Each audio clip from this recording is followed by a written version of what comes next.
ప్రపంచంలో విజయం కోసం, సఫలత కోసం శక్తి, ధైర్యం, సాహసం, మిత్రుల సహకారం, వీటన్నింటితో పాటుగా ఇంకా ఏమేం అవసరం?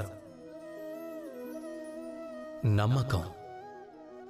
నిజం చెప్పాలంటే ఈ నమ్మకం నిజంగానే అమూల్యమైనది. కానీ రెండు వైపులా పదునున్న కత్తిలాగా. ఇది మీకు బలాన్ని ఇస్తుంది, శక్తిశాలిగా కూడా మారుస్తుంది, బలహీనుడిగా కూడా మార్చేయగలదు. ఎలా? ఒకవేళ మీరు కేవలం ఇతరుల మీద నమ్మకం పెట్టుకుంటే అంతా వాళ్లే చూసుకుంటారని, మీకు కేవలం ఇతరుల మీదే నమ్మకం ఉంది, ఇక ఆ నమ్మకం ఆధారంగానే మీరు పనులు చేస్తే మీరు బలహీనంగానే మారతారు.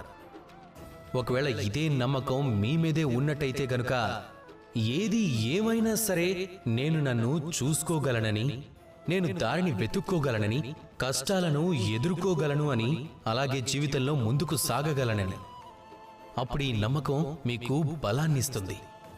ఇక నిర్ణయం మీదే. మీరు ఏం కోరుకుంటున్నారు? నమ్మకం మీకు బలాన్నివ్వాలనా లేక బలహీనతనా? ఆలోచించండి. అలాగే నాతో పాటు ప్రేమగా చెప్పండి, రాధా కృష్ణ.